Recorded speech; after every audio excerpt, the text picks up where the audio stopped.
अवधूत चिंतन श्री गुरुदेव दत्त श्री स्वामी समर्थ. तर नमस्कार स्वामी भक्तांनो, आपल्या स्वामी समर्थ महिमा या यूट्यूब चॅनलवरती स्वागत आहे. त्याआधी आपण आपल्या चॅनलवरती नवीन असाल तर आपल्या चॅनलला सबस्क्राईब नक्कीच करा.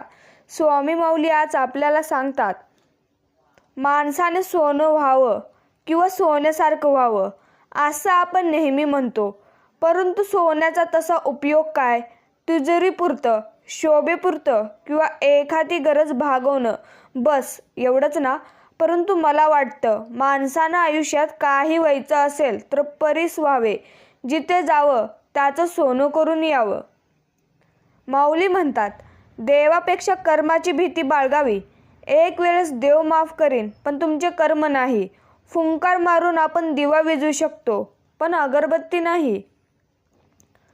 प्लेटभर शिरा खाताना आपल्याला रवा, काजू, बदाम आणि बेदाणेही दिसतात, पण ज्यामुळे शिरा गोड झाला आहे ती साखर कुठेच दिसत नाही. भक्तांनो, लक्षात ठेवा, काही माणसे आपल्या आयुष्यात अशीच साखरेसारखी असतात. ती कधीच दिसत नाहीत, मात्र त्यांच्या असण्यानेच आपले आयुष्य गोड होऊन जाते. माऊली म्हणतात, आयुष्याच्या वाटचालीमध्ये सतत आनंदी राहिलं पाहिजे. ज्या मार्गावरून जाऊ ते उपयोगी ठरलं पाहिजे. आयुष्याचा प्रत्येक टप्पा हा मजेशीर असतो, त्याची गंमत आपण अनुभवली पाहिजे. तर तुम्हाला व्हिडिओ आवडत असेल तर लाईक करा आणि कमेंटद्वारे आम्हाला नक्कीच कळवा. स्वामी भक्तांनो, आयुष्य जगण्याची आपली सोपी पद्धत हवी. जिथे आपली कदर नाही तिथे कधीही जायचं नाही. जे आपल्याला पचत नाही ते आपण कधीच खायचं नाही. जे खरं सांगूनही रागवतात त्यांना मनवत बसायचं नाही. जे एकदा नजरेतून उतरले त्यांचा त्रास करून आपण घ्यायचा नाही. वेळ पाहून बदलतो, त्याला मित्र करायचं नाही. आणि कितीही संकट आली तरी कोणालाही घाबरायचं नाही. माऊली म्हणतात, ह कसा वागला, तो कसा वागला, हा असं बोलला, ह्याने विश्वासघात केला. अरे भक्ता, किती त्रास करून घेशील? कोण कसं वागलं ह्या विचारात स्वतःलाच त्रास करून घेण्यापेक्षा आपण पुढे कसं वागायचं याचा विचार करा. आपण कुठे चुकलो याचा तुम्ही अभ्यास करा.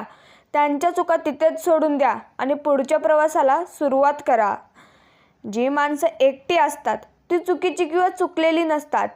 ती माणसं स्वाभिमानी असतात, इतरांचा विचार करणारी असतात, समोरच्याच्या सुखासाठी दूर आलेली असतात, नाट्य टिकवण्यासाठी प्रयत्न करून हरलेली असतात, प्रामाणिक राहून दुखवलेली असतात, समोरच्याला नको आहे, नातं नको आहे, आपली सोबत म्हणून दूर निघून आलेली असतात. एकटी असणारी माणसं चुकीची किंवा चुकलेली नसतात, बस त्यांना कोणी समजून घेणारं नसतं. एका स्मशानभूमी बाहेरचा फलक, तुला अखेर इथेच यायचं होतं. येता येता आयुष्य संपून गेलं. या जगापासून तुला काय मिळालं?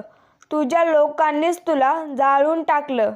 आयुष्यातला पहिला लंगोट, त्याला खिसा नव्हता, आणि हे शेवटचे कफन, त्याला पण खिसा नाही. मग आयुष्यभर खिसा भरण्यासाठी इतकी धडपड कशासाठी केली? माऊली म्हणतात, तुम्ही एक दगड कुत्र्याला मारा, तो लगेच पळून जाईल, पण तोच दगड उचला व मधमाशीच्या पोळ्याला मारा, तर सर्व मिळून तुमच्यावर हल्ला करतील व तुम्हाला तिथून पळून जाण्यास भाग देखील पाडतील. दगड तोच व मारणारा पण तोच, पण फरक आहे तो फक्त एकटे असण्याचा व संघटित असण्याचा. खूप फरक आहे. व एकीने राहा, यश हे बरोबर आपल्या मागे येईलच. चूक नसतानाही जवळचे विरोधात जातात, तेव्हा माघार घेण्याऐवजी संघर्षाची तयारी करा. कारण हे कलियुग आहे. इथे खोट्याला स्वीकारलं जातं आणि खऱ्याला तोडलं जातं. माऊली म्हणतात, 4 दिवस एकांतवासात जा, लोक तुमचं नावसुद्धा विसरतील. मनुष्य जीवनभर ह्या अहंकारात जगतो की आपण लोकांकरिता विशेष आहोत, परंतु वास्तविकता ही असते की तुमच्या असण्या किंवा नसण्याने कोणाला काहीही फरक पडत नाही. ज्याची जितकी गरज तो तितकाच तुमचा वापर करीत असतो. एक शेर. माऊली म्हणतात, भावनांच्या तव्यावर स्वार्थाची पोळी भाजून घेणारी माणसं आपली कधीच नसतात, कारण नात्यांचे पानवटे त्यांना फक्त तहान लागल्यावरच दिसतात. आपल्या चांगल्या गोष्टी चोरणारी, फसवणारी माणसं भोवताली आहेत, पण ते फक्त तुमच्या वस्तू व कलाकृतीत चोरू शकतात. त्या निर्माण करण्याची तुमच्यातील कला, शक्ती, ते मिळवण्यासाठी तुम्ही केलेले साधना, हे सगळं त्यांना कधीच चोरता येणार नाही. जीवनात या गोष्टींमुळे खूप त्रास सहन करावा लागतो. एक म्हणजे साधा स्वभाव, दुसरा म्हणजे कमीपणा घेणे, तिसरा म्हणजे जबाबदारी स्वीकारणे, चौथी म्हणजे चांगल्या सवयी, पाचवी म्हणजे चांगले विचार, सहावी म्हणजे चांगले शब्द आणि सातवी म्हणजे माणुसकी दाखवणे आणि सगळ्यात महत्त्वाचे म्हणजे व्यक्तींवर विश्वास ठेवणे. माऊली म्हणतात, लोक जेव्हा आपल्याला कामापुरतं मामा बनवतात व आपल्याकडून काम करून घेतात व आपला वापर करून घेतात, तेव्हा आपण किती मूर्ख होतो नव्हे. आपल्याला कसं मूर्ख बनवलं याचा खेद वाटतो. कधी कधी आपला प्रॉब्लेम हा असतो की सर्व जगाला आपण सरळ व खरं समजतो, पण तसं नसतं. लोक काय झालं की ओळखतही नाही, की आठवणही काढत नाहीत, की सरसळ ते विसरून पण जातात. तेव्हा प्रचंड दुःख होतं, वाईट पण वाटतं व याला जीवन असे नाव आहे. भावना. जे माणसे पायाने चालतात ती फक्त अंतर कापतात आणि जी माणसे डोक्याने चालतात ती निश्चितच ध्येय गाठतात. शेतात काय पिकतं त्यापेक्षा बाजारात काय विकतं हे ज्याला कळतं तो माणूस जीवनात निश्चितच यशस्वी होतो. यशस्वी माणूस तोच होतो ज्याच्यावर शत्रूने लिंबू फेकला तरी तो त्याचा सरबत करून पितो. काळानुसार बदला, नाहीतर काळ तुम्हाला बदलून टाकेल. मित्र कोण आणि शत्रू कोण गणित साधे कळले नाही. नाही भेटला कोण असा ज्याने मला छळले नाही. सुगंध सारा वाटत गेलो मी कधीच दरवळलो नाही. ऋतू नाही असा कोणता ज्यात मी हरपळलो नाही. केला सामना वादळाशी त्यापासून पळालो नाही. सामोरे गेलो संकटांना त्यांना पाहून वळलो देखील नाही. पचवून टाकले दुःख सारे कधीच मी हळहळलो नाही. असे जीवनी सुख जरी कधीच मी हुरळलो नाही. कधी न सोडली कास सत्याची खोट्यात कधीच मिळलो नाही. सोडून गेले माझे मला मी कोणाला कळलोच नाही. माऊली म्हणतात, जीवनात आपण खूप वेळा पडतो, हसतो. कित्येक वेळा आपण घेतलेले निर्णय आपल्याला मातीत घेऊन जातात. त्यामुळे आपल्याला असं वाटू लागते की आपली काही किंमत नाही. परंतु जीवनात तुमच्यासोबत किती वाईट घडले असू द्या किंवा भविष्यात घडू द्या, म्हणून तुमची किंमत कमी होत नाही. तुम्ही खूप अनमोल आहात, ही गोष्ट कधी तुम्ही विसरू नका. एक लक्षात ठेवा, जे भूतकाळामध्ये घडले त्यांचा विचार करून येणारे भविष्य खराब करू नका, कारण आपल्याकडे खूप किंमती गोष्ट आहे की ते आपले अनमोल जीवन, ते आनंदाने आणि तुम्ही सुखात जगा. खूप स्वप्न तुटतात, जे व्हायचं ते होत असतं. साऱ्या अपेक्षा इच्छा मातीमोल होतात, जे ठरवलं होतं ते काहीच होत नाही. साऱ्या गोष्टी मनाविरुद्ध घडायला लागतात आणि आवड-निवड हा पर्याय उरत नाही. अशा परिस्थितीत बहुतांश लोक डिप्रेस्ड होतात, नकारात्मक विचारांच्या विळख्यात सापडतात. मात्र काही लोक असतात जे नेहमी होप ठेवतात. त्यांना नेहमी वाटत असतं की नक्की पुढे काहीतरी चांगलं होईल, वाईट वेळ निघून जाईल, सर्व स्वप्न, इच्छा, अपेक्षा पूर्ण होतील.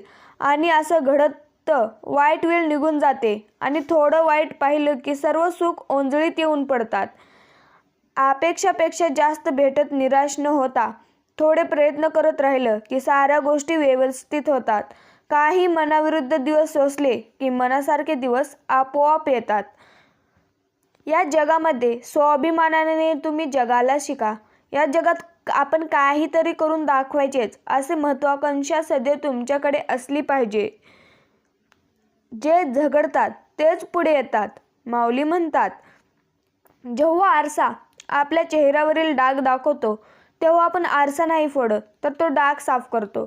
तसेच एखाद्याने आपल्यातील दोष दाखवून दिले की आपण त्याची साथ सोडायची नसते, तर तो दोष दूर करण्याचा आपण प्रयत्न करून यशस्वी जीवन जगण्याचे असते. कारण आपल्यातील दोष तोच दाखवतो जो आपल्याला खूप जवळून ओळखतो. मातीची मूर्ती बनवणारा कुंभार देवाला म्हणतो, हे देवा, तू मी एक कलाकार आहेस आणि मी बी एक कलाकार आहे. तू माझ्यासारखे अनेक पुतळे बनवून धरणीवर पाठवलेत. मी सुद्धा तुझे अनेक पुतळे बनवून ह्याच धरणीवर विकले. पण देवा, लाजिरवाणी गोष्ट आहे, तू बनवलेले पुतळे एकमेकांशी भांडतात आणि मी बनवलेले पुतळ्यासमोर तू बनवलेले पुतळे नतमस्तक होतात. आयुष्य तुम्ही बिंदास जगायचे, कोणाची वाईट करायची नाही, कोणाची वाईट चिंताचे देखील नाही, कोणाच्या मागे वाईट बोलायचे नाही. फक्त स्वतःशी प्रामाणिक राहून जगायचं. काही कमी पडत नाही आणि फरक तर अजिबात पडत नाही. कोणी बोलले तर वाईट वाटून घ्यायचं नाही. लोकांची विविध रूपे असतात. कुठल्या तरी लहान कारणासाठी नाराज होऊन बसतात. त्यांच्याशी तुमचा काही संबंध पण नसतो. कोणी कितीही वाईट बोलो किंवा वाईट करण्याचा प्रयत्न करो, कोणाच्या आयुष्यात डोकावायचे देखील नाही आणि कोणाविषयी मागे वाईट चर्चा देखील करायची नाही. फक्त स्वतःबरोबर दुसऱ्याचे हित चिंतायचे. जिंदगी मस्तीत पण शिस्तीत जगायची. थंड पाणी आणि गरम इस्त्री जसे कपड्यांवरच्या सुरक्षा घालवतात, तसे शांत डोके आणि उबदार मन आयुष्यातील आपल्या चिंता घालवतात. हे तुम्ही स्वामी माऊलींची वाक्य लक्षात ठेवायचे. तुमच्या नकळत तुमचंच कोणीतरी तुमच्यासाठी देवाकडे काहीतरी मागतंय. हे तुमचंच कोणीतरी कधीकधी तुमच्यासोबत तुमच्या सहवासात नसतंय, पण ते प्रार्थनेने आणि मनाने नेहमी तुमच्याकडेच असतं. ते कोणीतरी आपलं माणूस आहे हेही कळणे कठीण असते, कारण ते कोणीतरी आपल्या नजरेसमोर नसतं. म्हणून आयुष्य जेव्हा आपण कधी तुम्हाला काहीतरी देतं, तेव्हा त्या तुमच्याच कोणीतरी मनातल्या मनात मनापासून आभार मानायचे आणि त्याहून महत्त्वाचे, आपणही कधीतरी कोणासाठी तरी त्या कोणीतरीच्या रांगेत उभे राहावे, कारण दुसऱ्यासाठी मागितलेले देव पटकन पूर्ण करतो असं म्हणतात. बुद्धीची शिकवण आणि स्वामींचे आपल्या चरणात असले तर कोणापुढे नतमस्तक होण्याची गरज देखील आपल्याला पडत नाही. आपले लोक हत्तीप्रमाणे आहेत. त्याला पायावर उभं राहण्यास वेळ लागतो, परंतु एकदा तो आपल्या पायावर उभा झाला म्हणजे तुम्ही त्याला सहजगत्या गुडघे टेकवण्यास लावू शकत नाही. तर असंच आपल्या स्वामी माऊलींचे संदेश पाहण्यासाठी आपल्या चॅनेलला सबस्क्राईब नक्कीच करा. श्री स्वामी समर्थ. जय जय स्वामी समर्थ.